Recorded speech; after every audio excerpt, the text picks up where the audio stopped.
The Mike and Tony Show is intended for a mature audience. Listener discretion is advised.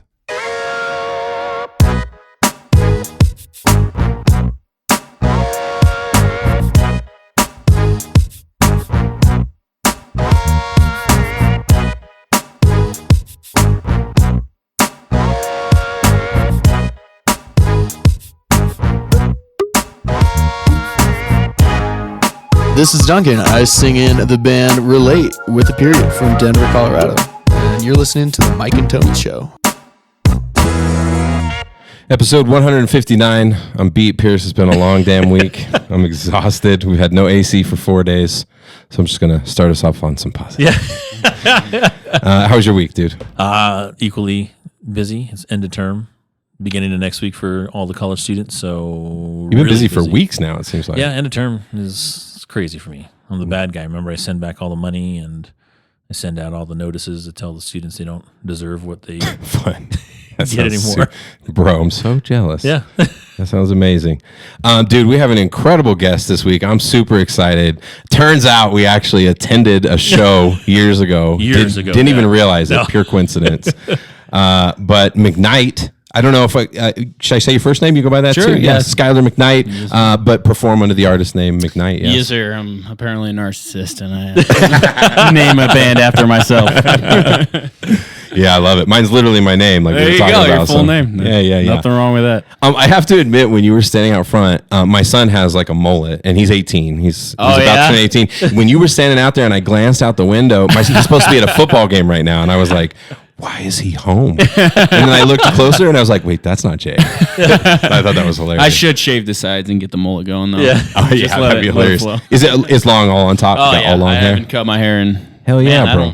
I don't remember the last time I got a haircut. It was a long time. Yeah. I don't know why. I'm just letting it go, but it gets pretty annoying. Yeah. Oh, I know. Dude, I wore my hair long for years. Yeah. And at one point I had been growing my beard, had been growing my hair. I woke up one morning and my hair was tangled in my beard. It was the middle of summer and I just couldn't take it anymore. I was like, and I haven't gone back since. So it's been, I don't know, how many years have I had short hair now? For a while, yeah. Yeah. Since like 20, long time. We used to make fun of him because he used to do like the man bun all the time. And You were the man bun guy? I was. Oh, no, I can't to you. Yeah, I can't.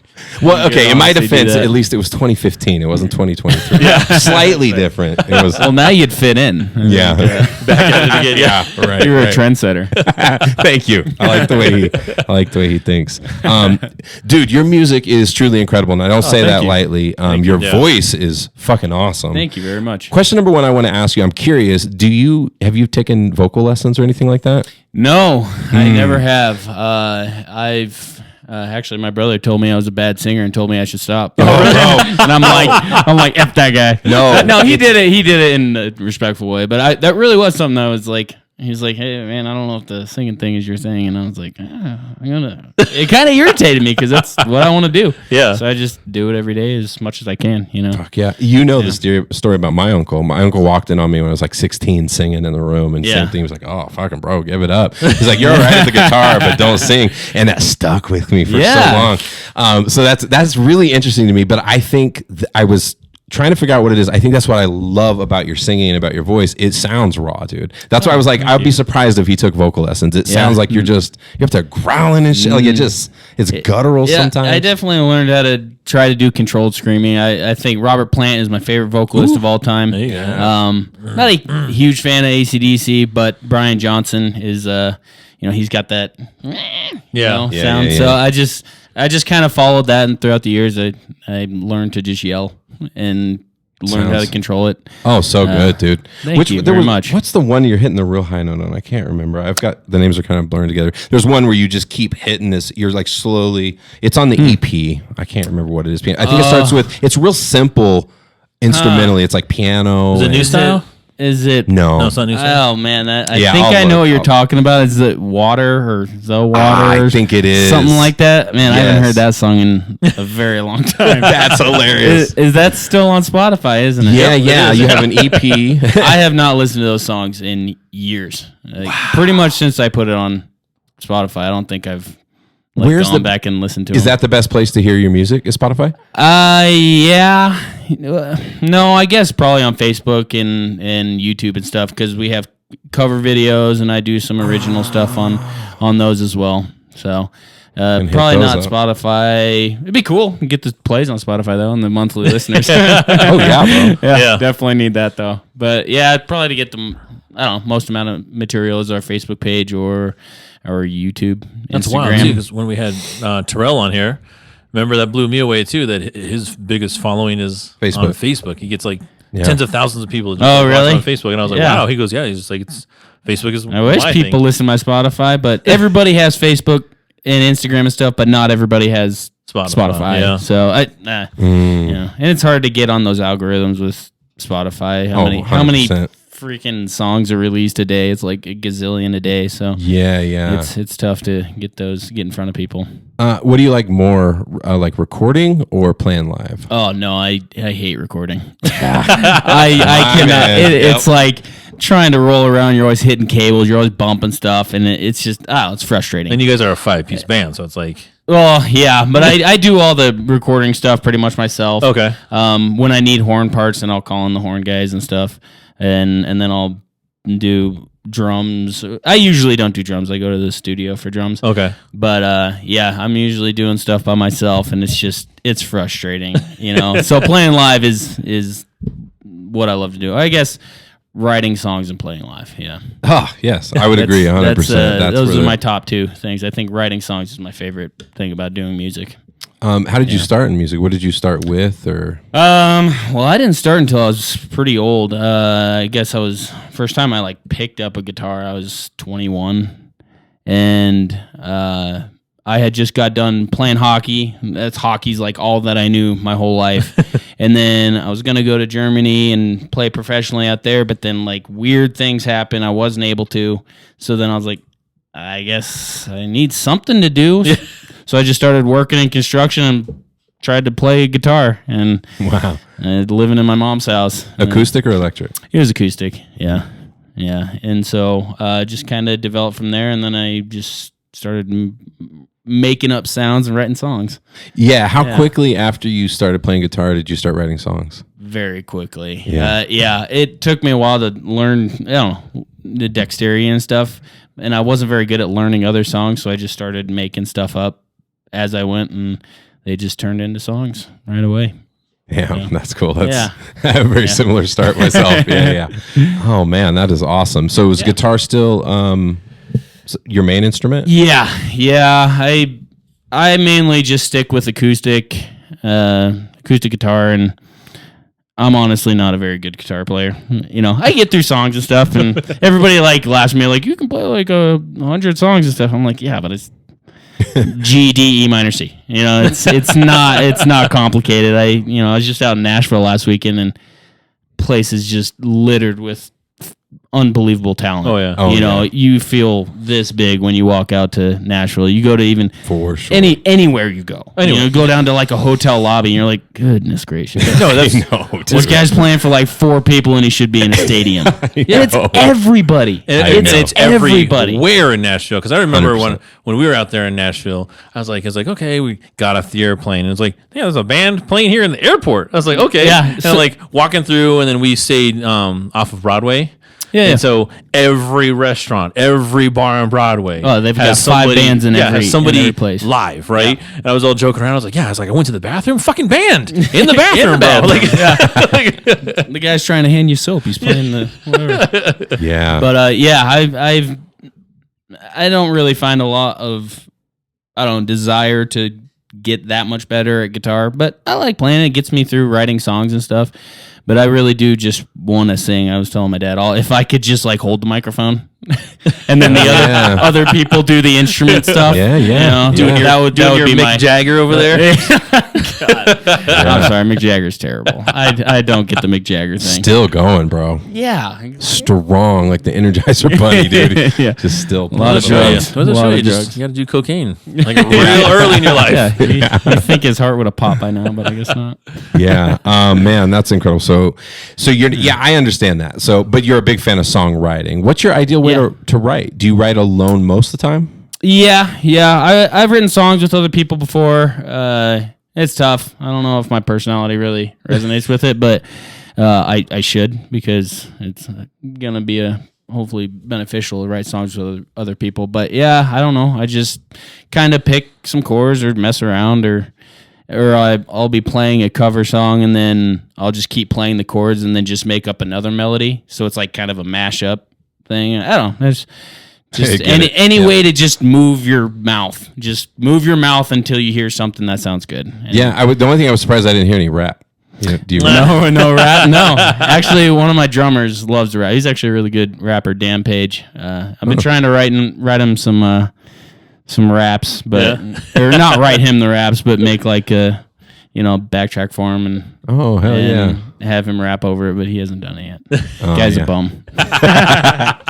Oh man, that's fun. How often do you play live? Well, we were doing it before COVID times. We were doing it pretty much once a week. We were playing quite a bit, and then everything happened, and like half the guys I was playing with moved away. So ever since then, it's been an absolute nightmare to keep guys together, and so it's not very often anymore. It's a bummer. But you ever think about going solo? Yeah, that's what I'm doing now. I fully committed. I'm actually moving to Nashville here at the end of what month is it? End of September. Planning to move out there. I had some wild opportunities happen out there a few months ago and got some job opportunities. So I'm like packing up my shit and I'm moving out. Hell yeah, bro. Yeah. That's the place to be for that. That's right. Yeah. For sure. Co-writing is probably going to be in your future. Oh, absolutely. Absolutely. I've there, been talking to a lot of friends out there and gonna start doing that. Yeah. Do you have any interest in or ever looked into like licensing and sync and stuff like that?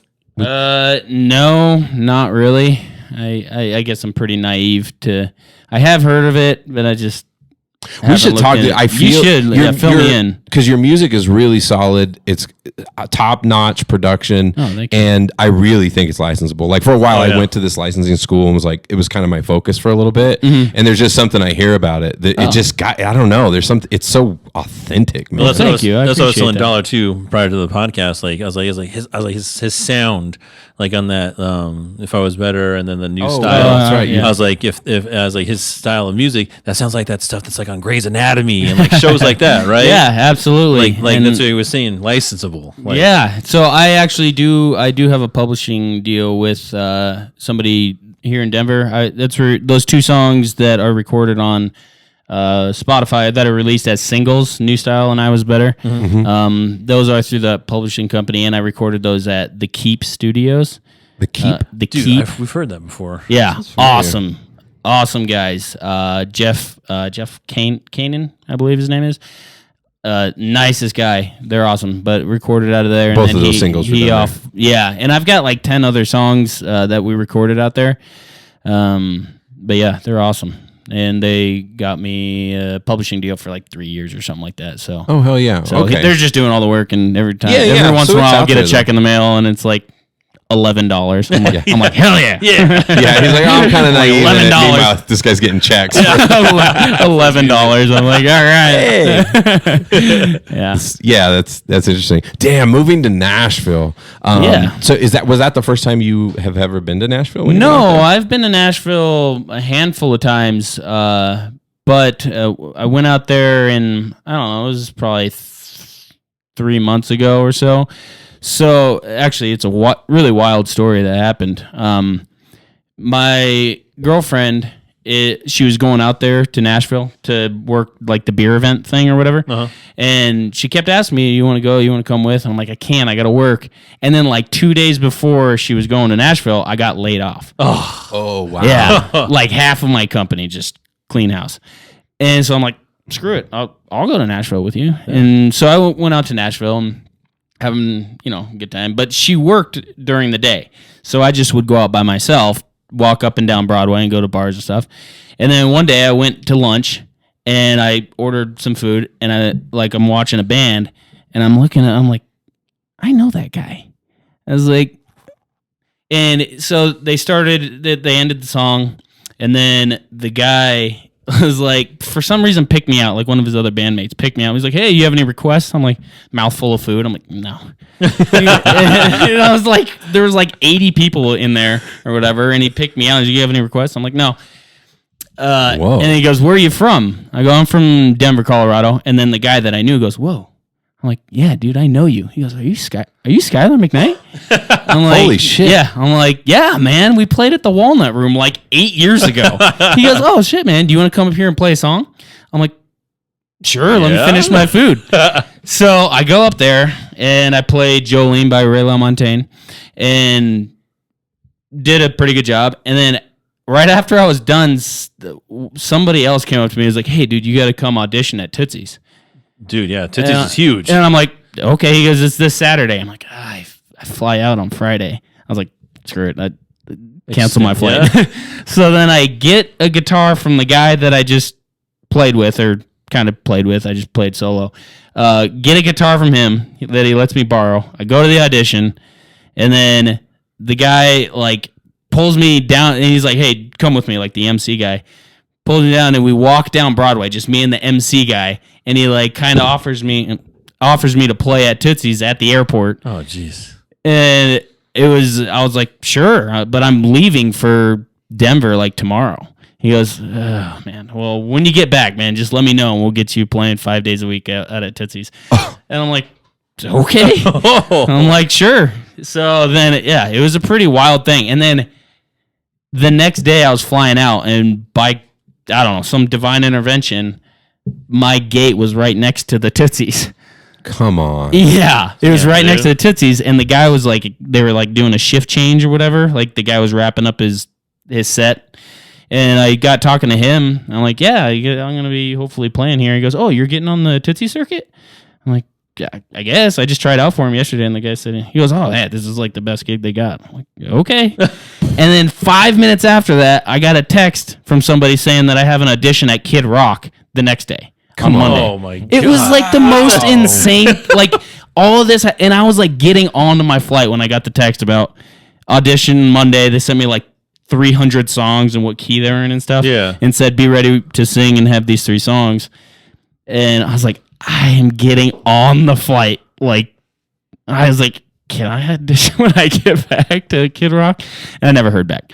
I got on the flight, and so ever since then, it was like a crazy, crazy story that happened from me getting laid off to me getting that opportunity in Nashville, like just by happenstance seeing the guy. It was like a crazy story. So then I flew back here.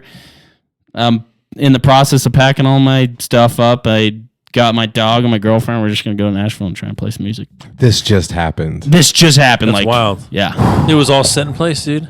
It was crazy. That's it was the like universe laying the path serious right in divine front. intervention. Yeah. And I'm No like, doubt. I would be a crazy person to say no. So to many going. coincidences, Yeah, dude. and it was like everything was so perfect in line. Yeah. So I'm like, yeah, I'm gonna hell go to Nashville. I don't really have a reason to stay in Denver anymore. I don't have a job. Yeah. Fuck yeah. Yeah. So that's the plan, anyways, and we'll see where it goes. Hell I'm just yeah. gonna pack all my shit up and go into the abyss. I love it. The abyss, dude. There's so much. That's incredible. Yeah, it was- hearing that because that place is so saturated with musicians, It's songwriters. I mean, everywhere. Real, everybody's so good. And one of my buddies that lives out there, he's a pretty prominent songwriter. His name's Aaron Wagner, and killer songwriter. And I've been talking to him, and hopefully we get some work going out there and write some songs. Hell yeah, dude. Yeah. Cool. Damn, that's incredible. So what do you got? Do you have stuff in the chamber now? Like, are you writing all the time? Or like, I try to write a song a day, or at least like a verse and a chorus. yeah. You know, I just try to write for the trash can. And then one that kind of hooks my ear, then I'll record that, and then I'll try and produce and stuff. Yeah, I've got hundreds of songs that are just in my database. You know? Yeah. I don't even remember like a majority of them. But I try to write a song a day, or at least song every couple days. You know? Yeah, verse and a chorus, and then just verse and a chorus. And if it's something that I believe in, then I'll stick it through and I'll finish out a song. Damn, that's good. And that's the way to do it, man. Yeah. That is the smartest way to do it because that's how it is with creativity in general, right? Yeah. You just don't know. You just keep making it doing it until, I don't know. And then sometimes I get burned out. I'm like, yeah, I'm done with the song. And then I'll come back to it. Yeah. You ever have songs? Sometimes I get songs where I'm convinced right away. I'm like, ooh, and then I can't let it go, but I can't get it worked out. Like I just can't make the song Absolutely. work. Yeah. That was new style for me. Like, really? Came out of nowhere. I probably wrote the song and not like lyrics and everything, but just how the melody went and chorus and everything and in like 20 minutes. And then I just hit a roadblock. I couldn't develop it past that. So I definitely know that feeling. Yeah. I've been there lots of times. I got a lot of crap too. Sometimes I go back and listen and it just tortures my ears. Oh yeah. I know. Dude. I have plenty of laughable stuff that's actually still out in the world. I'm like, oh my gosh. Yeah. Well, when I was doing the licensing stuff, Pierce, you heard everything. I sent you a lot of talk shit for sure. But you're always honest with me. I am pretty honest with you when it comes to that stuff. Yeah, he's like, that's brutal, man. He's great for objective. There you go. For sure. That's for sure. I'm like, maybe that's a little too much there on that dollar. Yeah. Damn.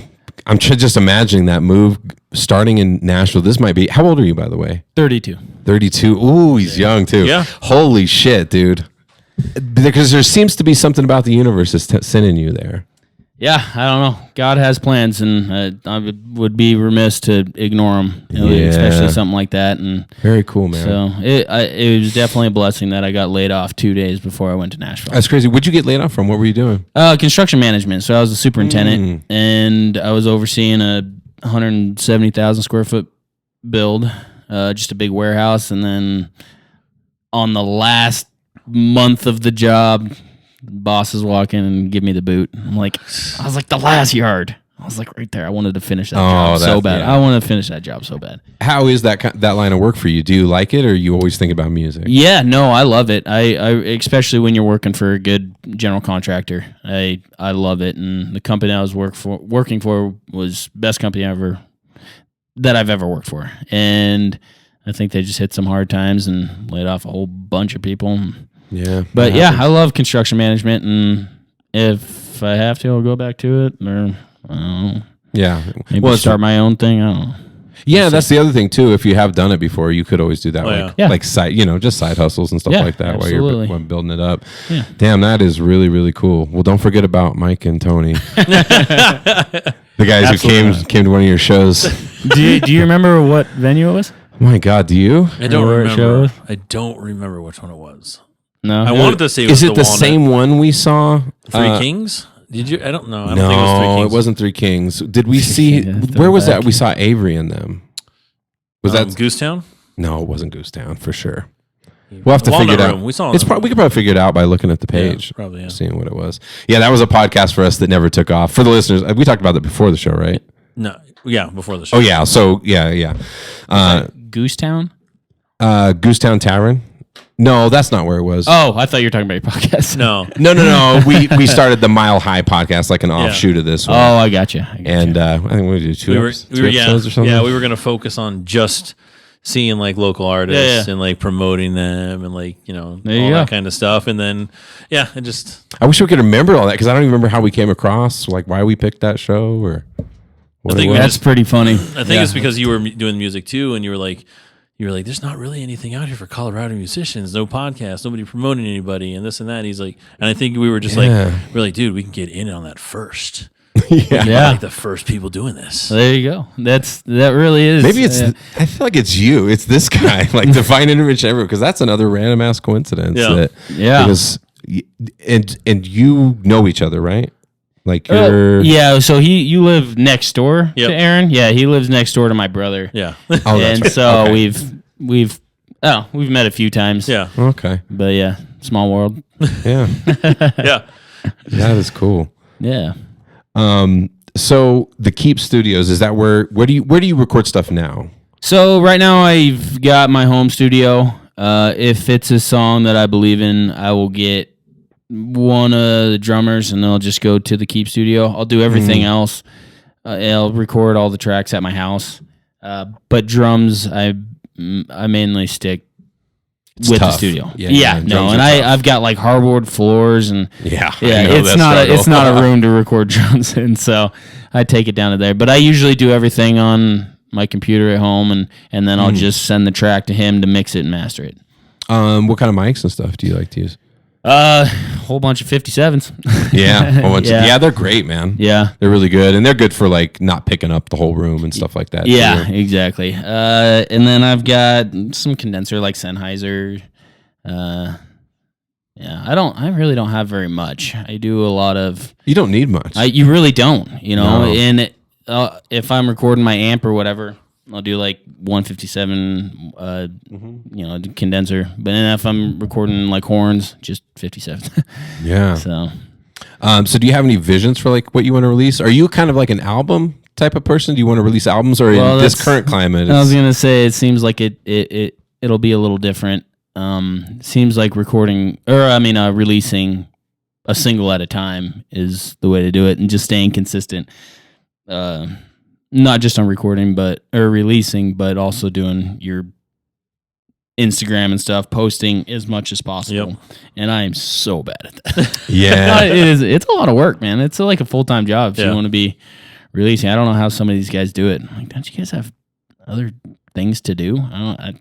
Dude, I can understand that struggle. You know, Pierce. Yeah, managers. At one point, I just asked you, I was like, can you just do all my shit, please? Yeah. I was doing it for a long time. That's pretty much what I pawned off on my girlfriend right now. Yeah. Good girlfriend. Wow. She's awesome. She's fantastic. Manager. She takes care of all that. And she's like, do you want me to post this? And I'm like, yeah, it's fine. I was like, yeah, go for it. You lucky bastard. No, she's amazing. I am super lucky. But she's pretty much taken over my... What all social media are you on? Insta, Facebook, YouTube probably? YouTube. Not on... what's that? Formerly TikTok? known as TikTok, formerly known as Twitter.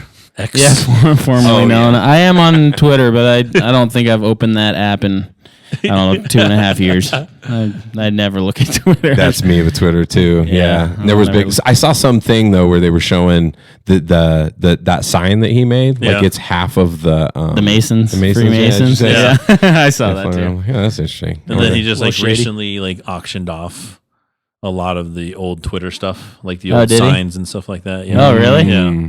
He's getting rid of it all. Making a point. Yeah. Should have just burned it or something in the parking lot. That'll be a point. Yeah, that's funny, dude. Yeah, social media is crazy. You mentioned you weren't on the TikTok. TikTok's a really weird one, dude. Yeah, it's odd. I always I've told the story on the podcast before when I opened it up, and I was like, well, I'm going to check it out. Music and stuff. I could probably put stuff on there, and the kids are, my kid. I have kids that are, they're all teens and preteens now, so they're super into it. And I opened it up for the first time, bro. And it was like 20 minutes, just like I warped through time. I'm telling you, all it is it's a dopamine addictor. That's I just all shut it, and then I was like, no. And I immediately deleted it. Yeah. Tony shut it in. It was like 3 days later. He's like, what? Oh, God, what happened? I lost the weekend. His hair's long again. Like Castaway. Well, I mean, it's so different with that too, right? All the algorithms to hit, and stuff. And we had a previous guest on here, Duncan, from a band called the Relate Denver, and he was on a tour with a different band. Remember, Dollar, that they hadn't recorded a song in like 6 years or something like that, and they were on this recent tour, all because one of their songs got picked up on a TikTok. That's and all just it went is, viral. Man. That's all it is. It just takes one song. Yeah, and then all of a sudden they were just relevant again after 6 years. Exactly. And touring again. I'm telling you, I put up one YouTube, like I wasn't even singing or anything. I was just doing like a riff, and it was like 15 seconds or something like that. It got like 5,000 views in like an hour. That's crazy. Yeah, and then it just stopped at 5,000. Like I opened it. My buddy texted me. He goes, "You see what's happening to your video right now?" I'm like, "No." I opened it. It said like 5,000 something. I'm like, I put that up like 45 minutes ago, and then it just stopped. It hasn't gotten like any more views. I don't know what happened, but for some reason, that one video just It's so weird. It's random as shit. There's something about it. Have you ever looked at? Do you remember that Instagram reel I posted of I was rearranging my class? I teach middle school, and so I was rearranging my classroom, and like I had my lights up, and the lights were kind of off, and I was just explaining how I rearranged it because I wanted the students all to be facing me. Do you remember that, Pierce? That video? Yep. That shit exploded. It was like nuts. Bro, it's the most views I've ever had on a video ever, and I don't even understand what happened or like why it was so cool. I'm like, you just got the right hashtags or something. I don't know. Something. I cannot. I have no idea. I haven't even really spent the time. It's the same thing with like learning guitar. I'm like, yeah, I'll do it just to do it, but it's a mysterious demon, bro. Yeah, it really is. Well, I'm like, telling you, that TikTok is one of my demon. One of my Instagram reels like went crazy one time too. And all of a sudden, like I would like look at my phone, and it was like, yeah, and it was just like gone like crazy. I was like, oh my god! And it's this one right here. It was like 9,444 likes plus. So it's like I think it's like at 10,000 likes. This one Instagram post that I did. Yeah. And I was like, holy shit! And then you like look at like the views and like the plays and everything, and it's like over 100,000 plays. And I was like, damn, what the fuck, dude? I was like, what did I? Okay. I have no idea. It was one of those things where it caught like an algorithm. It was just, there it is. Yeah. I don't know what it is. The stuff all freaks me out, though, because it's so much. It's like anything. It's just an extension of just sort of the capitalistic nature of everything. People just trying to make money, and they're figuring out how to do it in real weird ways now. Yeah, they're being creative, and I just want to write songs, man. Yeah. I just want to write songs. Yeah. And I relate to you, like, kind of when you're talking about, like, because I just want that freedom too. I love live, and I actually do rap too, which surprises a lot of people with my style of music. Yeah. But I feel sometimes I lack the discipline. Like when I'm sitting down with a song, sometimes it's so hard for me, but it is so easy to jam and just rap or just sing and just come up with stuff on the spot. And that shit is so fun. Absolutely. We should jam sometime. Do you still do rap? You still rap? Yeah, I do. Yeah. Do you do that like out, or do you just do it by yourself? No, well, I don't even know. What would you say, Pierce? How would you? It's still my music. It's just that I'm rapping instead of singing. Yeah. I mean, it's like acoustic. I'm like, it's like, I don't know, Jack Johnson meets, I don't know. How would you describe my music, Pierce? I don't know. I don't think it's like, I don't think Jack Johnson. I want to say it's more like, what's his name? Trying to think. You know, it's McKnight. Yeah, more like it's like McKnight guy. Yeah. I know more like Jason Mraz style. Yeah. That, okay. Okay, that's good. Okay. Yeah, I could see that. But more of like a hardcore Jason Mraz. Okay. If that makes Sublime sense. meets Jason Yeah, Mraz. yeah, there you go. There we go. And Exactly. you are on Spotify? Yeah. But I'm just so here's what happened with me was that I had stuff on there forever. I decided I really wanted to become a teacher. It happened on this podcast. We had somebody who I got really inspired, went back to school, like changed a whole bunch of shit, went back, and I was like, I'll still play in the summers and stuff. And then just music fell off for like my first few years of teaching. And at the time, the thing I had set up with, I don't think it was TuneCore. I can't remember what distributor I had, or like the ones that kick your music out to everybody or whatever. But it was costing me every time I would release a new song. It's like a new annual bill. And so I just, every time I'd release music, it's like I'm paying more and more, and I'm just kind of like, well, I'm teaching. Annually, you had to pay it? It wasn't just a one-time? No, it would be annual because you have to renew them to keep them up. That's how you still have to renew. Yeah. But now it's like a package deal, and they're like, it's just $49, it's unlimited. Interesting. $49 a year. I don't know if I've ever renewed anything. Yeah. Oh, my water bottle. Why don't you just say it? My water bottle's in the way of the camera again. I do that shit all the time. But yeah, so no, it used to be like, so I took everything off. Okay. I didn't take it off. I just let it all expire and didn't renew anything. And all my music dropped off.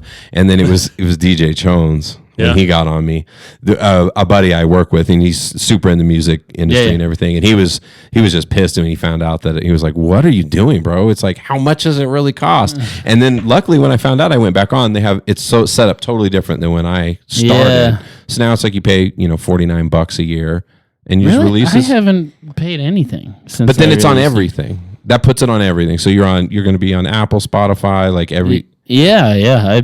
I haven't had it. How do you get it on those? Well, now since the publishing thing, they do it. Oh, he takes care of it. Gotcha. But with the other ones, like that EP, I put it on there and I haven't paid shit since. Oh, I interesting. don't know what I went. I don't even remember what that was years ago. That was like 2017 or something like that. Yeah, interesting. Yeah, I don't really know. Distribution is so different, man. I remember the day of CD Baby. And CD Baby. everything was about CDs. Like, we all had CDs. That's right? what Dom used to do all the time was CD Baby. Yeah. Juju Interesting. Gordon. Yeah, we all did, right? Like, we'd hook each other up because you'd get deals, you know, if you do it together or whatever. That's so funny to think about now. So I'm 44, so Okay.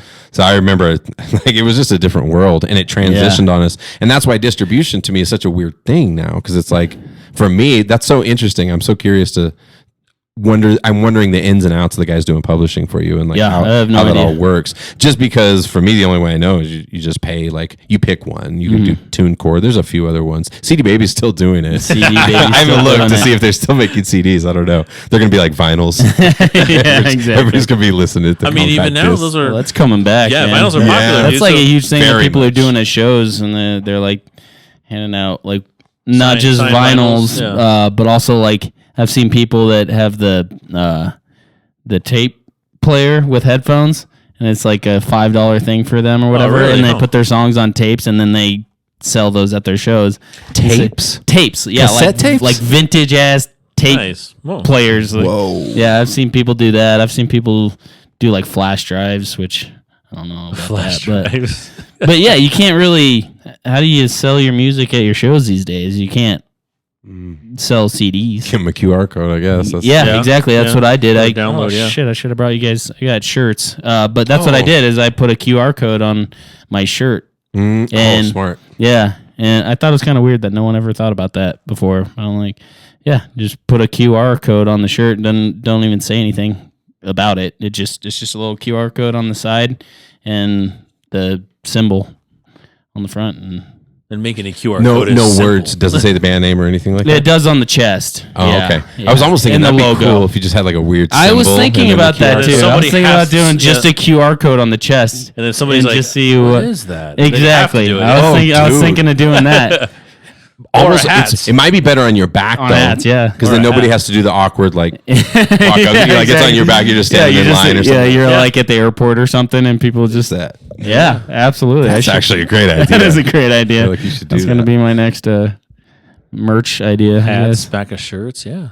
Yeah. God, that's times what- have changed so much, man. Because I literally recorded on cassette when I started. We used to have. Do you know what a 4-track is? Yeah. Yeah. I used to have a little 4-track, and that's how I recorded. And those you Awesome. couldn't like. The more you would reuse the tapes and stuff, like it would just get so blurry Overused. sounding. I'll play it for you after. I don't know if I played this. I found a song I wrote in 1999 called $1.59, and it's about how I bought my soul for $1.59.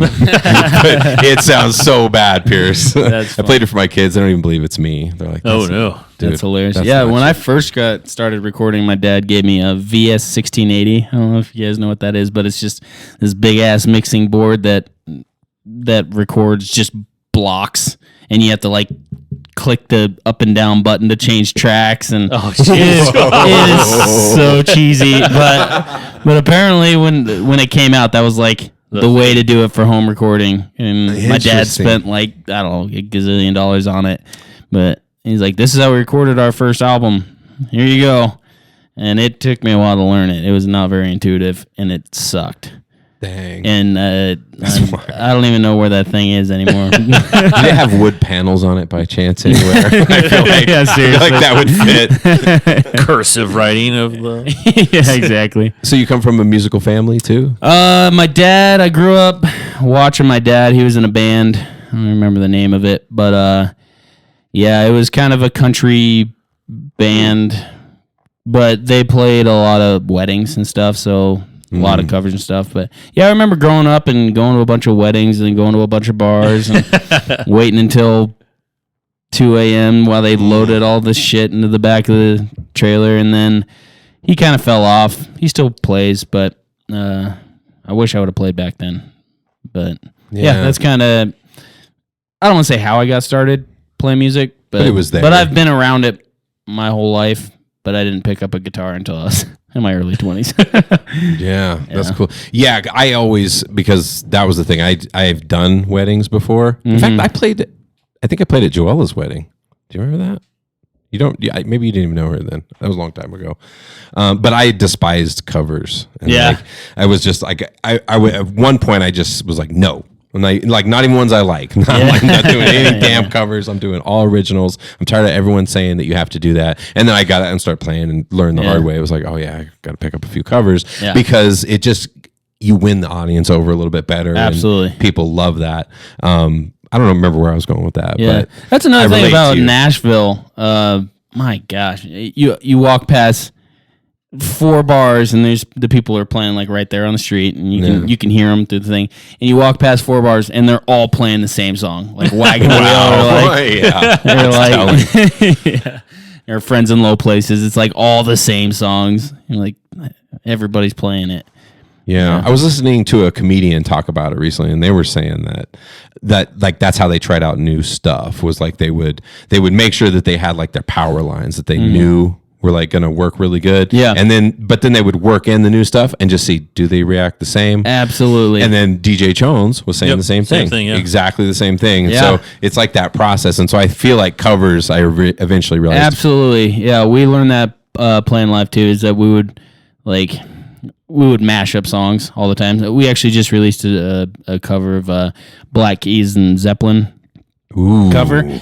And when we would do that live, we would play like Valerie, and then we'd mash it up with an original.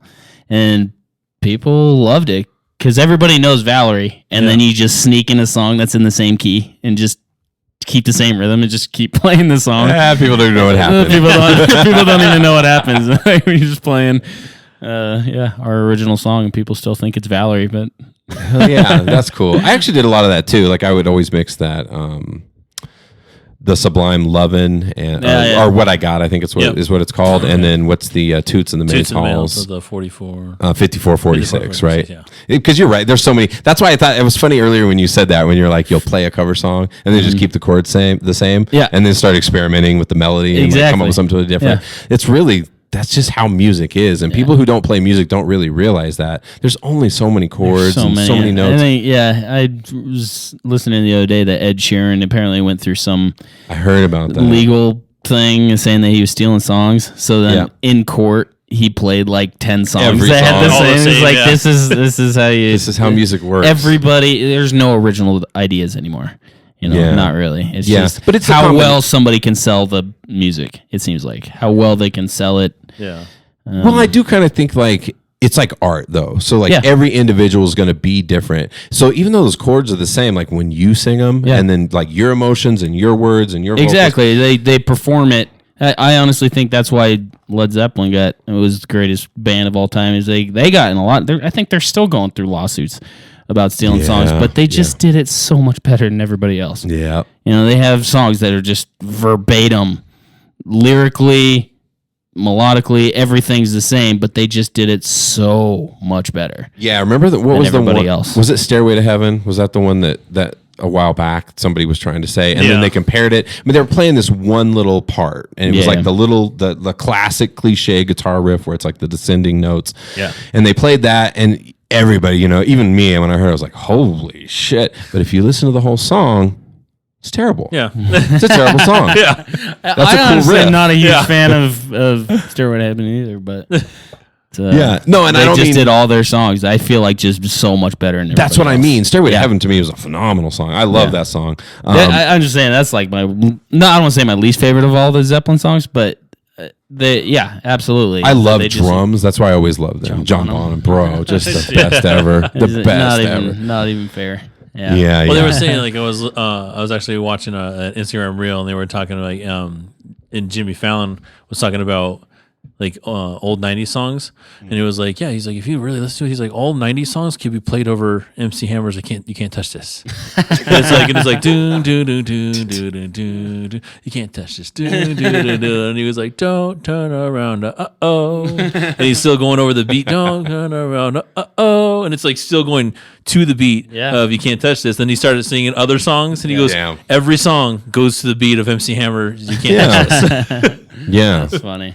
Well, to me, it's just people don't understand that about music because it'd be like I'm suing you because you did a mostly red and orange painting, And I'd have this red and orange painting. Yeah. Like it's like the materials you work with, you know, like those chords and those underlying things. And we all know for whatever reason, there's a certain way to put them together well. Absolutely. Because there's probably infinite amounts of shit you could make up, but very little that's going to really resonate. Absolutely. Like who's that guy that just broke the internet the other day? He's got that big red beard. Did you hear him? I'm sure. The acoustic guitar player guy. Oliver or something. Yep. With that great song. Unreal song, but it's so simple. Yeah. It is so simple. You can tell that guy's not a very good guitar player. Yeah. You know, he's just kind of right middle of the ground. He's not the greatest singer. It's just something. Something how he does it is so believable. You know, it's just I believe him when he performs it, and obviously everybody else does too. There's nothing really special about that song. Other than, I guess, lyrically, it's phenomenal. But, it really resonates, I think, with a lot of people. It's like so perfect for this time where we're at. And it's a believable song. And he blew up and broke the internet, you know? Yeah. So. Yeah, and it's so individual, you know, taste. Like the absolutely. variety of music that people listen to. Just with my 3 kids, the variety of music I hear in this house is wild, dude. But I think there's something about creativity, man. It's just that, and you hit it on the head with the real thing, the authenticity. Yeah, people can smell bullshit. So I mean, 100%. Because it doesn't resonate with you when it's that, and we can feel. And I think it's the same with acting or any kind of art, really. That's totally true. Yeah, because there is a lot of that nowadays too, where people are like, you know, the focus is all the social media and the promotion and being in the right place and doing the right things, making the right moves. But at the same time, it's just kind of like it's all about the music. At the end of the day, and people will buy it. And they'll believe it when it's genuine and good. You know, at least modicum of goodness. 100%. So the trumpet player, that really struck me. That was interesting. Yeah. Do you do that? So now that I'm realizing Spotify is like not your main thing. Now I'm wondering if I'm wondering if I have a good idea of like what your like all your overall sound is like. Do you use trumpets a lot? Oh yeah. Before I ever picked up the guitar, I've always been in love with like big band sounds. Yep. You know, I've always been obsessed with it. You know, I was like, if I ever make music, I'm going to have horns. And that was like the first thing that I did. Like the first songs that I ever wrote, I'm like trying to learn trumpet, but I suck at it. So I just used the MIDI. And then I started meeting other musicians and I'm like, I got to get real horns on my tracks. And, I know. I've been there too. And so, I've always loved the horns. And I think that's why, and then I think that's like why I gravitate towards your music a lot too, is because that's the genre that I like. I like that big band. I like ska. Oh, yeah, ska's awesome. Ska, I love like that reggae rock. Like we went to Slightly Stupid this past weekend. That was my first concert I ever went to. Slightly Stupid and Pepper. That's awesome. I was like 16. Yeah, dude. And I went to Slightly Stupid and Pepper at Red Rocks. Yeah. Love this. Damn, I was wondering if that's like if that was the Unity tour, because that's when they were all playing. They were playing with 311. Slightly Stupid, Pepper, Offspring. That was all the Unity tour. Oh, Offspring. I don't know. But yeah, it was I don't know. I really didn't play music back then. I wish that I did. But I would appreciate it then. Like I said, that's what how your music resonates to me, because I like that. That's awesome. I like the horn sounds. And for a long time, like I'm not musically inclined. I do play like the ukulele and stuff like that. But I've always wanted to play the trumpet. I know. And my mother-in-law, my mother-in-law used to play trumpet like back in the day, like in high school and chorus and stuff like that. And I was like, dang. I was like, can I get that thing? Just kind of play around with it and see where we go with it, because I don't know what it is, like that big band sound, like especially like when they do that plugging. Muted trumpet. Muted. Oh, that's dope to me. Like I did not know this, Pierce. Yeah. Do you have a trumpet then? No. I have a trumpet. Yeah, I've got 3 trumpets, and I don't know how to play it at trumpet, all. Pierce. We'll get you a damn trumpet. This is a new hobby for you, man. I have no idea. But no, I think so I was 18 and I went to Mumford and Sons at Red Rocks, and again before I even played music, and I was like, hell yeah! I was like, that's it. That's what I want. And Sigh No More is my number 1 album. It's my favorite album, and the horns really solidified, and I started writing music. I'm like, I gotta get some horn head. Well, that's horn a perfect heads. segue then, Dollar. Oh yeah, Because he says that's one of his favorite albums. So like we ask every guest that comes on here Okay. the same question. You're on a tropical island. You have every means to live a long and happy life. Okay. But you are stranded there. You do have a way to play music, but you only have one album that you can play the rest of your life. Oh man. What is that album? It would probably be either Where the West Was Won, Zeppelin, or Sigh No More. Sigh No More was what made me start playing music. Okay. That was a life-changing album for me. And then another crazy story. So Mumford was my favorite band. Like, and they're the ones that got me to play music. Marcus Mumford. I was like, how he sings, how he writes songs. I was like, that's what I want. That's what I want to do. My roommate at the time, his brother was Nathaniel Rateliff's manager for like 15 years. And so he's like, hey, you guys want to come to Mumford tonight? I got extra tickets. And we're like, oh, yeah, sure. So we went up to Fiddler's Green, got in there, and we watched the set, and it was awesome. We were about to leave. He goes, you guys want to go backstage and meet him? Because Bart and him are like really good friends. Oh, yeah. And we're like, yeah. So we go back there, and there's like 15 people backstage, and they roll out this big-ass thing, like that's like goes on airplanes and stuff, like a big plastic crate, it's a huge thing, and it says M&S on the side, and they take it off, and it's like a bar, and then behind the bar they had a ping pong table. So they roll out this ping pong table, and so I'm sitting there on the couch. I'm sitting on the couch with my buddy right here, and then the bassist Ted, like right next to him, and so Marcus Mumford and like another guy start playing ping pong, and they're like right here. The table's like right here, and they're like, you've seen Forrest Gump. Oh yeah, where he's playing like it was like that. They were so fucking good at ping pong. I'm telling you, wild story. And I'm sitting there like on the edge of the couch, like trying to have a conversation, and they're like, and like Olympic the ball like hit me a couple times, and I'm like, he's like, oh, sorry, mate. So I give it back to him. Yeah. So then they get done. And then the three other guys get up to the table to play, so it's 2-on-1. And he's like, does anybody else want to play? And I'm sitting there, and I look at Fritz, he goes, so I get up, and I play ping pong with Mumford and Sons for like 2 hours. It was like the most crazy, it was like so wild. Did you hold your own? Yeah, so we played 2 games. I lost one, or we lost one, and then won one. Wow. And I was like, "Do not look like an idiot. Do not look like an idiot," because I suck at ping pong. But I was like, I gotta lock this up. That's so fun. It was super cool, and they were like the nicest guys. And then, so we're just about to leave. That's nuts. We're just about to leave, and then he goes, "Do you guys want to meet Marcus?" I'm like, "That's my hero." And so he introduced us, and he goes, "Hey, I'm Marcus. Nice to meet you." I'm like, "I know who you are." I was like, "I know you, man. You're the guy that made me play music."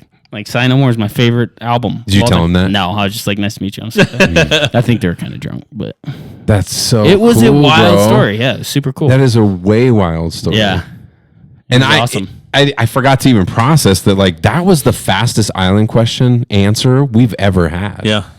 You beat the record by everybody stumped. We usually have to like, tell ours and like go around and like give them time. And when we start, I've got that was immediate. Yeah. Yeah. That's funny. love that. I feel like I talk with the band guys a lot about what our top 5 are or whatever. Yeah. Yeah. He's the only guest that's ever answered the question already. Yeah. Somewhere else. Yeah. Oh yeah, and we talk about it like Because usually we fairly go around often. and we'd say dollars is, Bob Marley, Catch a Fire, 1973. and then Nice. mine is also 1973. It's Gratitude by Earth, Wind and Fire. okay. Yeah. All right. Yeah, so that was kind of mind-boggling. Ping pong. Remember when we got crazy with ping pong? We got at our job. We ended up with a ping pong table in the. We used to work together at. Where was that? That one was at CSU. Yeah. Okay. Yeah. So we had there was a ping pong table in the break room. We got so serious. Dude, about we got it. so serious. That's We hilarious. were buying ping pong paddles. I want my flex had on that our ping own, pong yeah. paddle. We were looking at tables and stuff. It was just so funny because like I remember there was like one table, like we were looking at Amazon, and like how much these tables cost to be at home and everything. That's like that. hilarious. And it was like this one, like this. There was this one I remember. It had an extensive review that this person put on. It's like can really curve the ball well, and it takes on the spin and the directional of it. You're like, damn, dude. Like, I'm just like, I'm not looking for that. No, we got deep. All of us. That's hilarious. It was so You fun. At guys- one point in time, we had like a little tournament board. Yeah. And it was like, you never played. Remember, they took it away because they were like, playing too "Bro, much." these guys.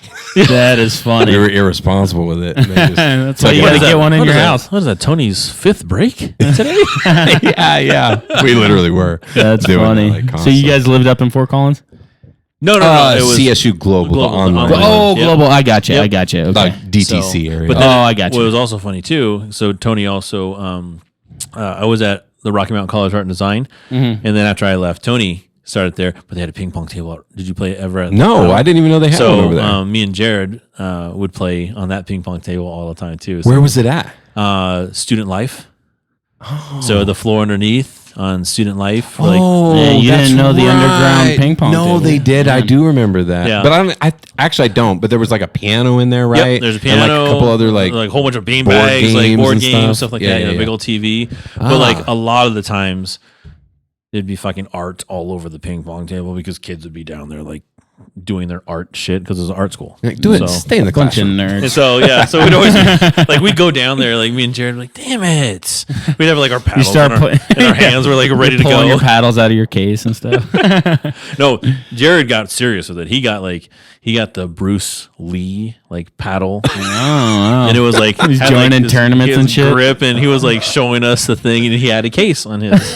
It was like a leather little like zzz, and zipped it, and he was. that's amazing. That's what we should have started the podcast off with. Yeah. Since you're fascinated with ping pong. It was wild. Anything competitive. That's why I don't want to play golf with any of you guys, dude. Because you guys all play golf. Pierce, do you play golf at Oh, all? I suck. I went with Aaron a couple weeks ago. Yeah. I look like a damn fool.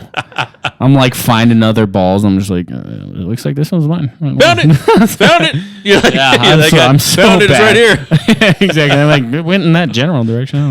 Dude, my uncle came out here and had nobody to play with, and he's been playing golf for a really long time. So he's Yeah. like, Tony, come on, you're coming with me. I was like, well, dude, I've never played. I don't know if I You should got like go. a hockey stick. Dude, he took me out there and we played, and he was just like just smoking down joints the whole time, drinking fucking beers and just crushing it. That's and hilarious. I couldn't get the ball to land on the green, bro. Like it was like I was chasing him, and it was to the point where he was like, just Oh yeah, pick up your that's ball. my Let's just that's go. my golf game. I'm like, can I just throw it? Yeah. Like that would be a lot better. I can toss it Way real far. better. Yeah. Yeah. Way better. And then for your putt, you just hit it with your foot. That's right. Or just like the pool things. Yeah. Get it like that. Yeah. No, I mean, I play, but I'm not like awesome. I play for fun. I'm not playing because I'm great. It's probably like anything though. The more reps, I bet. Yeah. Like the more you like play I can it. crush a ball. But then when it comes to like hitting those Yeah, irons, I can crush the beers while I Well, play. but then when it comes to doing the irons and all that stuff, I'm like, damn, dude. I feel like legit like Happy Gilmore, like crushing it. And then like Yeah. when it gets like close, I'm like, click. I feel like it would eat up so much time. I would get And obsessed it's not with it. cheap. And it's yeah, not cheap. yeah, of course. Well, I mean, Of if you course. play at like the not so Yeah. good courses, it's pretty cheap. And it's Is that probably right? one of the most frustrating sports. Like you get one good hit and you're like, yeah, that was awesome. I want to do it more. And then you Then yeah. a lot of the rest failure. of the day you're just like pissed off. Or my and then problem you hit is- one good one. Or my problem is, I'm at the driving range. I'm like, clink, clink, clink. I'm like, yes, Let's go look at play. this. Yeah, I'm ready to go. And then the first shot, like, slice like way out into the other way. You're like, damn. Like, Joe Dub recently just played one of our in our friends group. He's also been on the podcast a lot.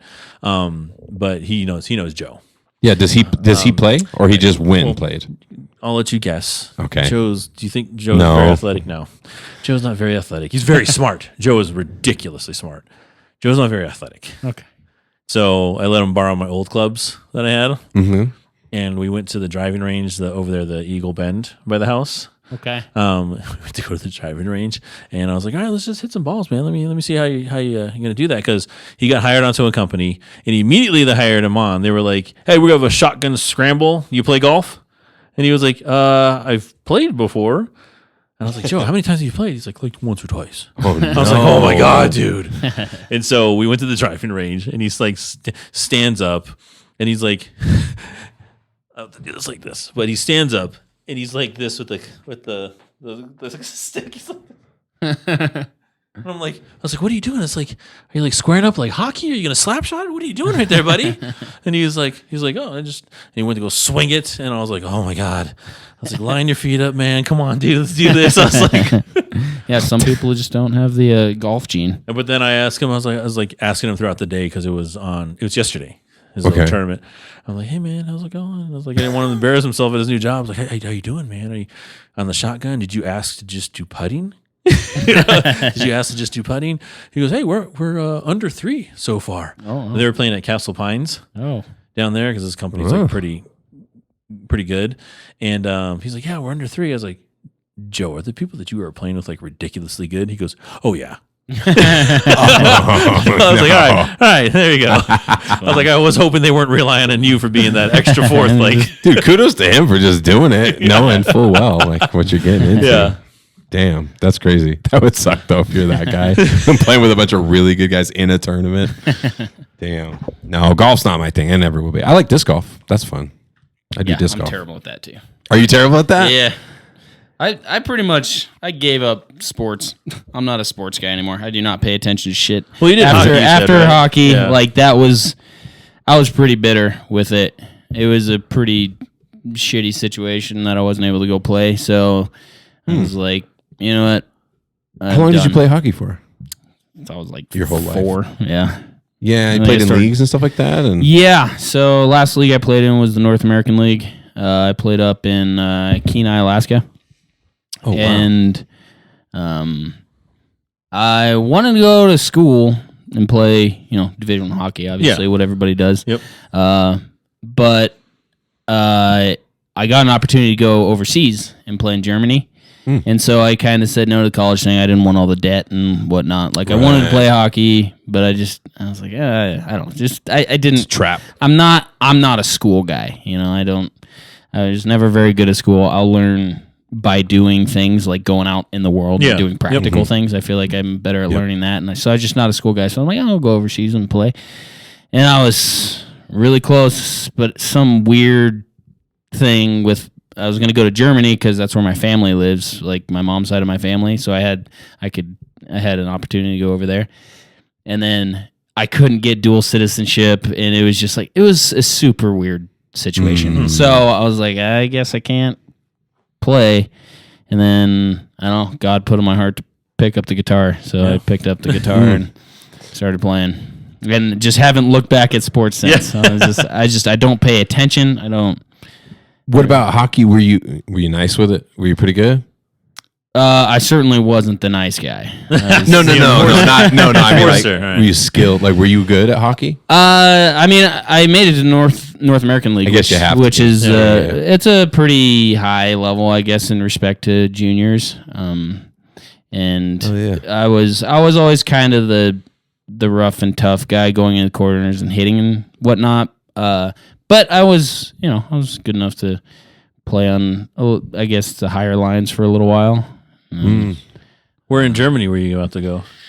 I don't even remember. I don't remember the name. It was more than 10 years ago. So that's my wife. Her family's all from Germany as well. Yeah, so my family right now, they kind of moved all around. After my grandma passed away, like Nuremberg area, they all live in like Buchenbach. Okay, is what the city that they live in. But yeah, I have no idea where that's at in respect to all my wife's family lives and is from Bremen.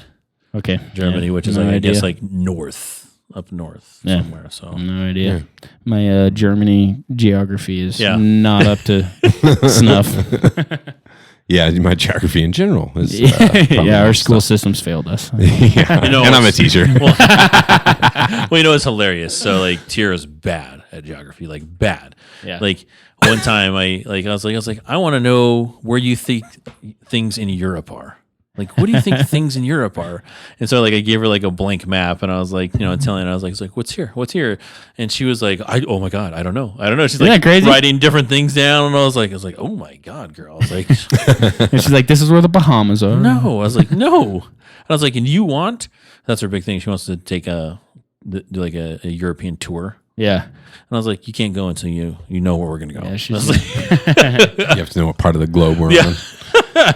Yeah, it's surprising how many people don't really know geography at all. Yeah. I was kind of joking around, like I'm pretty decent with geography, but it's crazy how. Oh yeah, it's you see like those Jimmy Kimmel shows or whatever, where Yeah. they Or go the on the streets. street and be Yeah. like, "How many states are in the U.S.?"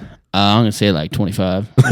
It's like it's that bad. Yeah. And you can always hear it in their voice too, like just like you did, like they're venturing to guess. Like, Yeah, like, I definitely don't actually know this, but we're gonna go with the yeah. Well, you know roundabout. that's why I like talking about like finding out new things. I did not know what a fucking turnip looked like until yesterday. Really? Would mean like the full plant of Yeah. a turnip. Oh, I see. My mind, Yeah, I thought a turnip looked like a fucking radish, yeah. like a radish. Like it was like you just Now you got me all messed up. Man. Pluck it I out of the thought I ground. knew what a turnip was. no, a turnip looks like a fucking rock. Interesting. I don't just know looks like a if rock, I've dude. ever actually seen Yeah. it. I was like, and that's what I thought too. I was like, when they were, as we were watching some cooking show on Food Network, and they were like cutting up this turnip, and I was all, What the hell is that? that's a turnip? And like Tira was like, yeah, you didn't know what a turnip looked like? Like you don't see she like shit like looked that at me every like, day. Where yeah. she's from, bro? Farmland, probably. Yeah, but I was around like, yeah, it's like, that's what, I didn't know what, I thought it looked like. well, a same rat. with all them, right? Like carrots Yeah. or anything that's like a root, probably. Yeah, but I'll show you what a fucking turnip looks like. Look at this. We're about to learn right now. Yeah. Right. Let's see this, Pierce. What you got? It was just. Did you realize that it was like a root, right? I like I said, I thought it looked like a fucking Like a radish. radish. Yeah, it was just like, Interesting. I guess I didn't know what a I turnip. guess I didn't either. What the hell is that? I've never actually. I that's a guess I turnip, bro. Looks like a coconut. Yeah, that's a turnip, dude. It's like a green coconut. Yeah. What is that? And I was like, yeah. I was like, what the hell? Yeah, see, like, look at that. That's a fucking turnip. How weird. It's like a Put it crossbreed of on like an Does kinda artichoke look and like- a radish, It dude. kind of does look like a coconut. Yeah, that's crazy. What?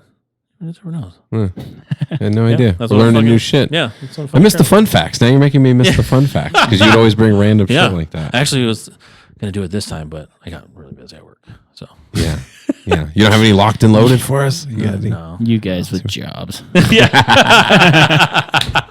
Well, that's why I love summer, dude. That's the best part about Yeah. teaching is that you get 3 months. Plus, you get a lot. You get like 2 weeks off for Christmas and 2 weeks off for Yeah, that's true. yeah. You get Thanksgiving, spring break, all that good stuff. So that's nice.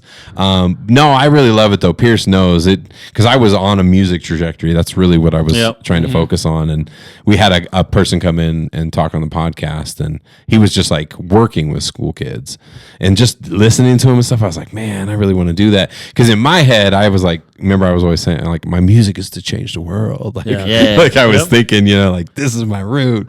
And then I would like heard the hard shit he was doing, and I'm like, oh my God. And then he had to go use the restroom in the middle of the podcast, walked out, and I told Pierce, like, dude, I don't know. I think I got to put the guitar down. I don't know what to do now.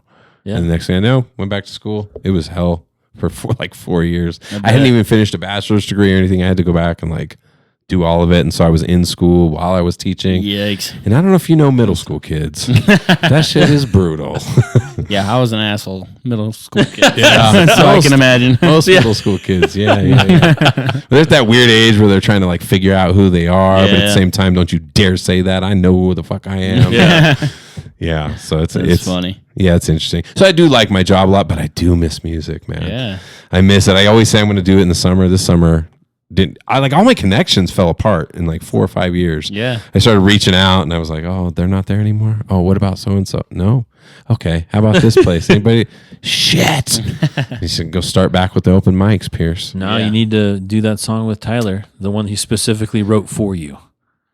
Oh yeah. Oh fuck. See, you already forgot about it already. Yeah, we had a singer songwriter on that I had known him for a long time. We met at the Cheeseman Park Art Fest. Yeah, Was how Tyler we got. Stanfield. Yeah. And he had sent me a message saying, dude, I wrote this song. you got to sing it. It's for Yeah? you. And I don't remember what happened. Like I looked at it and then was like busy or something and forgot all about it. Years went by and then he came on the show and brought it up. Like, He was like, yeah. He goes, you just fucking ignored me. Yeah, you didn't really say anything back to me. I don't He understand. goes, I got 10 more in the chamber for you, man. Come on. Yeah, no, at least when I was playing, it seemed like a small world though. How is it now? Like, are you pretty connected here in Denver? Like I said, before COVID, I definitely was. And then it all kind of fell apart. I like to go, like every once in a while, I'll do, like, a cameo show and play with other people. Yeah. And I stay fairly connected, but I know there's other guys that know everybody. Yeah, you sound more connected in Nashville probably now. Yeah, honestly, I think that I am. I know plenty of people that are playing at like Aldean's and Old Red and stuff, and like the big time venues out there. And I know more people out there than I do here now. So you're just gonna get out there and play it by ear, yeah? Just start gigging I'm just gonna and wing it. Yeah, I don't really know what to expect. And your girl's moving out there with you? Yeah, that's What's the she plan. do? She's an accountant. Okay. So she knows all the numbers and stuff. But yeah, she's an accountant for So she can brewers, do like remote brewer stuff or something. like that. Yeah, some beer. I don't know. The Brewers Association, I think. Okay. Yeah. So she's planning on coming out with me, and yeah, it'll be it's cool to have a partner in crime to do. Oh yeah. This wild Exploring the city this and wild life with. life, yeah. Yeah, she's cool. Yeah, it sounds like you got made in the shade. The fact that she's doing social media for you, that's killer, Yeah, I'm bro. not gonna complain, man. She's awesome. Yeah, hell yeah. Good stuff, dude. I can't wait to see what happens with this guy. Yeah, it'll be fun, man. It'll be a wild ride. I'll keep you guys updated. Yeah, please do. Yeah, so- Well, Pierce, we still have 20 minutes left in the show. Yeah. What you want to talk about?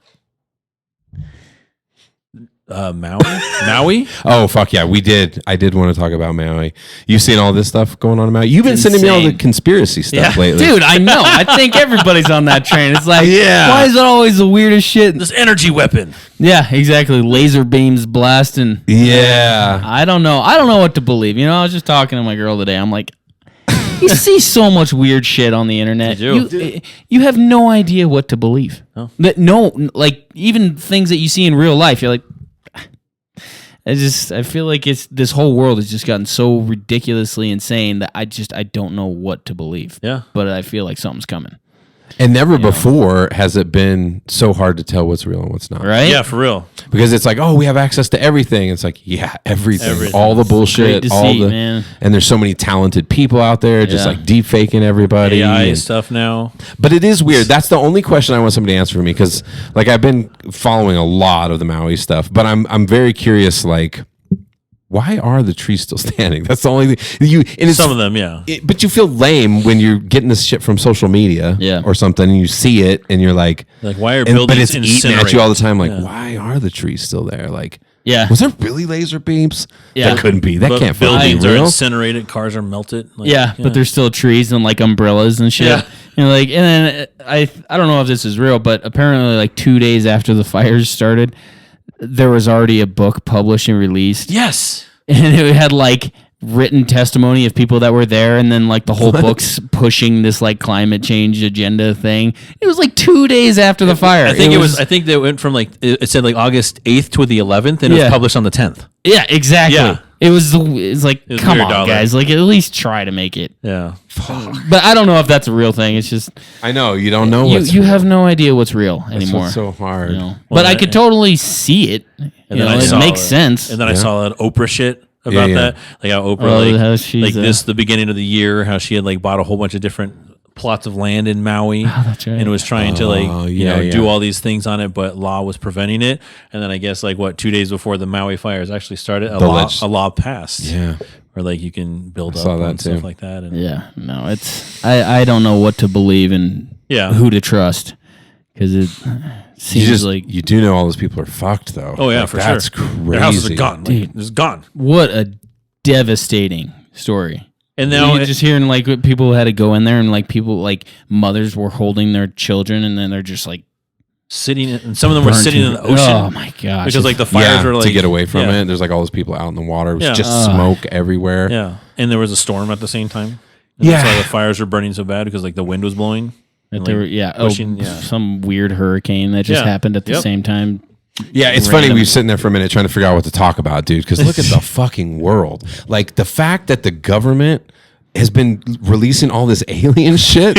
Like, nobody cares. Nope. Nobody's paying attention. Everybody's happy in their own world, just doing their own thing with their little device. And I've been telling everybody for years, I'm like, until it comes knocking on your door, I'm like, these things are important. Like, pay attention. Look alive. You know? And then it's like no one cares until it comes knocking on their door. I know. And then I'm like, this shit was avoidable. You know? If a society just paid attention for 5 minutes and saw where it was going, like, I feel like that's mind-blowing to me. Everyone has to stay comfortable as long as everybody has all their stuff and you got all your entertainment and your social media. It's a big distraction. Cool big car. Yeah, and it's a big distraction. It's a big distraction. Yeah, and you don't even give a shit. They're like, yeah, so we're just letting everybody know that we definitely know there's aliens and we've got like spacecraft and we've actually got alien bodies. Yeah. Literally, the government said that. We actually have bodies. Bio. Yeah.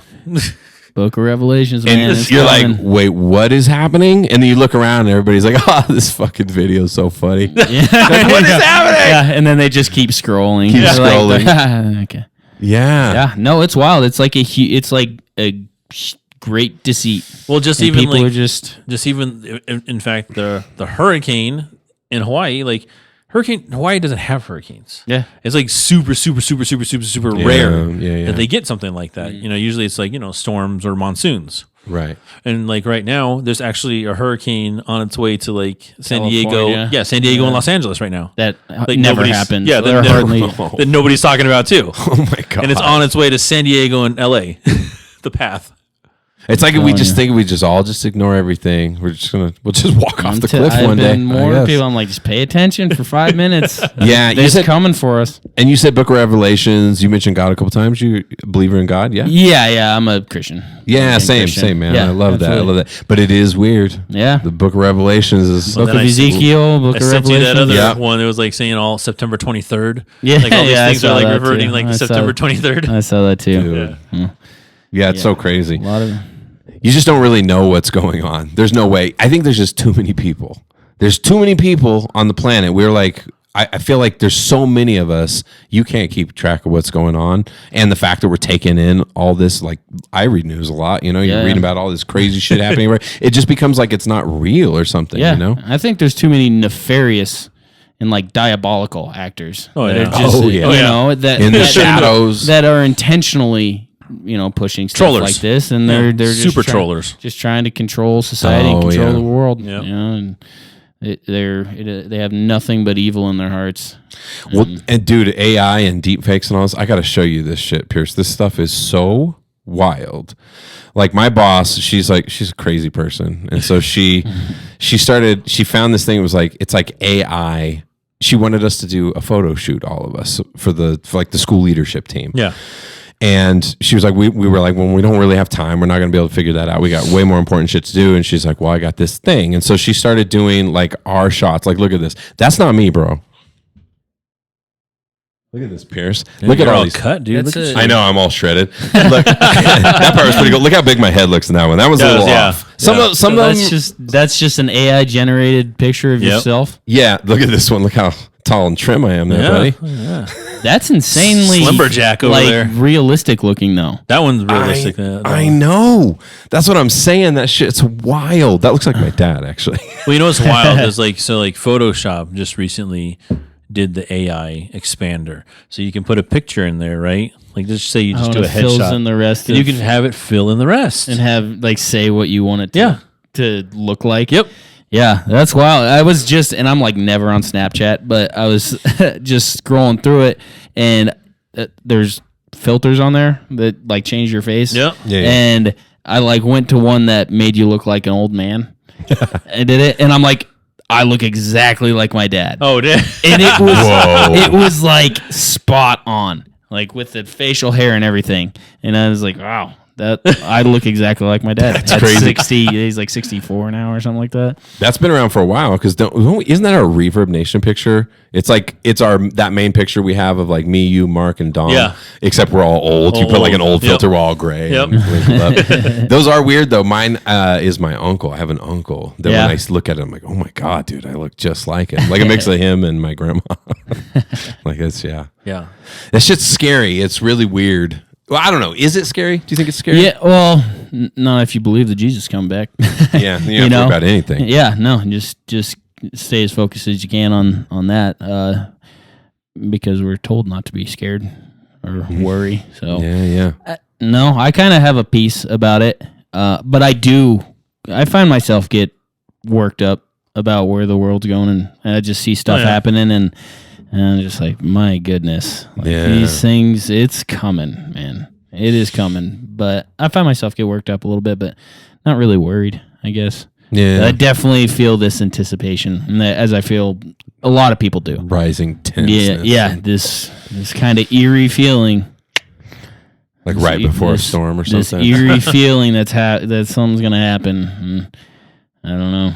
What do you think specifically about the alien stuff? Do you think they're literally telling us the truth? Do you think they have? I've already told you what I thought about aliens. You think it's us? You said we're the aliens. You think it's humans in the future or something?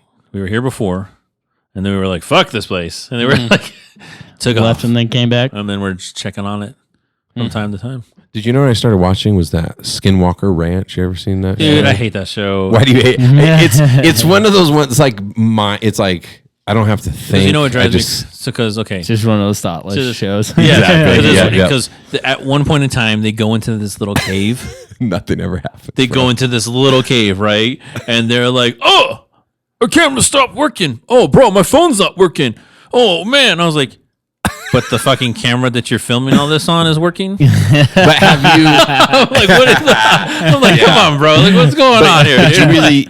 You can't deny the history of that ranch, though, dude. Well, yeah. It's been weird. Weird shit has happened there for a really long time. But yeah, you're right. That show in particular, it's just a big nothing. Is it like a documentary or is it like actual actors? Docuseries. Yeah, it's like a docuseries. Yeah. I've seen it when I'm scrolling, but I've never watched it. But I have heard of that ranch. I only watched it because that guy went on Joe Rogan. I was just gonna say the only reason why I heard about it was on Joe Rogan. Yeah, I heard about it and I was like, damn, that sounds really interesting. And then the show is they're just capitalizing on the name and the history and stuff because nothing fucking happens on that show. They're just like, oh my god, my phone's flipping out. That's what I'm saying. They just build it up. Yeah. Like I said, but I don't know what it is. I just like watching it. I stopped watching it on that stupid episode when they went down that stupid cave. When they were trying to figure out where the water was going. No, not where the water, but they were like with some like magtrometer or something, and they were like, "Oh, it's right here." I was like, "Oh," and like they go in there, and like I said, the cameras that they brought down there stopped working. Their phones was not working, but like meanwhile, the camera that's filming them inside this cave in there with them is working just fine. It's just oddly satisfying show for me because I know nothing. Because if anything ever big happened on that show, we would have already heard about it. You don't have to wait for the next episode. So you must like, yeah, that's true. So you must like Finding Bigfoot then. No, I haven't seen that one. I don't watch a lot of shows like that. It's like similar, right? It's with dudes in like the forest, and they're like, "Oh, did you hear that? You hear like a stick break, yeah, or something. And then that's the episode. And that's it. But it builds for fucking 40 minutes. Yeah, and then like I remember there was one time I was like reading an article and it was like the Finding Bigfoot, and it's like I was like, oh, the next episode is breaking. You know, they actually found Bigfoot, and I was like, come on. I was like, if they found Bigfoot, it would have been all over the internet. They're not waiting for an episode to release. I was like, it would have been all over the news everywhere. I'm like, come on, man. That's funny. For sure. Yeah, I don't even know why. It's something like that. You know what it is? It's just that because I never used to watch TV at all. Like I was I was like the weird guy. I never could have a conversation with anybody. Like everybody at work, we talk about all these different shows, and I was like, And it all started with that Ted Lasso show. I watched that. It's like I never saw that either. It's cheesy, but it's really good. And it's uplifting. Yeah, it's a very uplifting. Yeah, and I just loved it. And I was like, man, well, check out another show because I've always been like a documentary. Just like when I read nonfiction. Like so I want to learn. Or something. I'm a World War II nut. Yeah? Ooh, I love World War interesting. II documentaries. Yeah, there's some good ones. Oh too. yeah, absolutely. So I started with that one, then I started watching, and you know what? I finished the whole fucking thing. That was so good. Was Breaking Bad. I finally watched it. Oh, that's a great show. But you can't talk to anybody about it because now that's essentially just a meme. Like Yeah. everybody, like no one's watching the episodes right now. But that show was great. See, that that's- was a great show. So I'm struggling to find something, Pierce. That's why I watched the. Well, so like that's make me like when I'm working, I have like background noise going, like and I don't watch. I'm like that too. I don't watch TV shows at all either. But like when I'm like listening to things, like watching stuff while I'm working, it's always like I watch this YouTube channel called Weird History. And then Weird History has like all these like different like they're like 15 to 30 minute like videos going on over things, and they did this whole series about decades. And so they went through the 70s and they went through every year. So there's like this is 1970, and like went through all the stuff that happened in like 1970. That's kinda cool. And then it like and all the way through the 90s. So they got all the way through the that 90s, is the cool. 70s, the 80s, What's it and called? the 90s. Weird History? Weird History, dude. Dude, I'll check. I feel like I've seen a video or two Yeah. looking up stuff for my class. Yeah. Oh But man, it's amazing. Like I love watching that stuff because then you just like Do you like Explained? I fucking love that show. Explained, Explained. You ever seen Explained? It's on Netflix. So, no. Oh, it's great. If you look Man, at I my gotta expand my show. if you look at my We're YouTube, watching too much TV. if you bro. look I don't know at my what's happening YouTube over here. subscriptions, all my YouTube subscriptions are history, because like it's absolute history or weird history, like all these different history ones too. So that's all I listen to in the Well, background. dude, Explained is dope because they just like take topics and just break them down. Like, have you ever thought about this? And it just like the whole episode is like unpacking it and like realizing sometimes it's a human behavior. Yeah. Like, why do humans kiss? Or whatever, like crazy shit. Yeah. But it just it's fascinating. I think you would like Interesting. it. You'd probably like But it. you know what else that I like? It's like a guilty pleasure. Two things. I like a show called How It's Made. Oh, yeah. Yeah, Dude, that's that's a like good a one. classic Yeah, though. I That's love been How around It's Made. forever. Yeah. I love like I used to and it's love dumb because watching like that show. Tira doesn't get it. She's like, why do you want to know how a ping pong ball is made? And like, you I was don't like- want to know? I was like, no, it's not about how the ping pong ball is made. It's how the machine that makes the ping pong ball is made. Thank Exactly. you. So that you guys can go back to the break room. But Thanks to that machine. That and I'm like, so like thanks to TikTok and like to like YouTube Shorts and stuff, dude, I got into like restoration videos. Oh, there you go. Like people like Car that restoration find, or house? no, like they find like old rusty ass like kid toys, and they like just like That's kinda cool. sandblast them and like make new screws for them and like just I redo could all see these that being pretty toys. cool. And it's like one of those ASMR things because it's like how's all the sounds and like Like the jump cuts and all that. and like all the exactly Yeah. and it's like That's pretty is another sweet. guilty pleasure. So Yeah, that one, you would like Explained. I bet Okay, you would like all right. Explained. Check it out and All right. see what you think. But yeah, no, it's weird how much I've become a TV dude. It's Yeah. so fucking bizarre. You know why I hated TV? Because when I was growing up, the TV was always on. It was just always on in the background, and everybody was cool with it. Like Yeah. nobody was watching it, and I'd walk over and like turn it off, and they'd be like, "Hey, what what are are you you doing?" I was watching that. Yeah, like, you're in You the guys are other talking. room. Yeah. I don't understand. And so because of that, I think I just rebelled against it. I was like, I'm not just going to sit and zone out on some story. And then there was Breaking Bad. You And then you were hooked. just can't wait to see Well, the and next then one. Good Midnight thing you Mass. deleted TikTok then. well then Right. Midnight Mass, you watched that whole thing too. That one was drew the one me I in. watched. What is that one? It's a Netflix. It's a Yeah. a show on I Netflix. deleted my Netflix like It's wild. It's called Midnight time ago. Mass, and it's basically kind of like I like scary shit. Yeah. Yeah. It was Yeah. scary. Well, that was the one where my family intervened. I had a brain surgery a couple years ago. I hit my head and had some kind of serious yikes. stuff happen. So I was recovering from it, and I had nothing to do. And they had told me, like screens and stuff, I had to be careful, like how much I was absorbing. And I started watching that, and I got drawn in. And like my wife comes upstairs, I'm like in the room, the lights are on. It's the middle of the day. I've got all the curtains shut, and I'm just sitting there just watching episode after episode of this terrifying show. And my family was like, "Okay, you need you to like have stop." yourself in a straitjacket. No, I do. I like shit that's scary, but it's hard to find good stuff. Do you like scary stuff at all? No, not really. I kind of try to stay away from that stuff. I feel like I'll like start thinking about The possibility.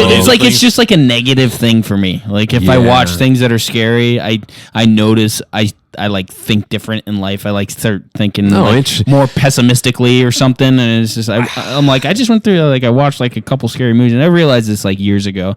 So I just don't really like to watch scary stuff. Like scary stuff like blood and guts and stuff like that. Like I can do all those things, like all that stuff, right? Your Saws, your Hostels and stuff like that, and be fine with it, right? The ones that get me are like those based on true stories, like exorcism, like ones. Emily Rose. Yes, like exorcism one stuff. That's a scary movie. You're like, Emily you're like, Rose? oh, dude, you're like, these are like Catholic like stories. And that's what you were talking about, the aliens and whatnot, and you think they came from whatever planet Xenon or whatever, and I don't think that. I think they're manifestations of spirits, of angels and demons. Yeah, bro, it's so funny you say that because that's what I was thinking watching that Skinwalker Ranch. When I was watching it, I was like, this doesn't seem like aliens. This seems like demons or something, bro. I think I think they're darkness. interdimensional beings that Constantine, like that movie Constantine. Never saw that either, man. I really got it. Yeah. Well, you make me want to see that Emily Rose. I've never seen that. Oh, that movie's terrifying. But that's like one of the real scary movies that you're like, screw that. Ooh, and is it based on a real story or something like that? Yeah. Oh shit. It's terrifying. Yeah. Yeah. I'm not a blood and guts guy. I don't like all the like. Well, I said I can do that. I can do that all day, but.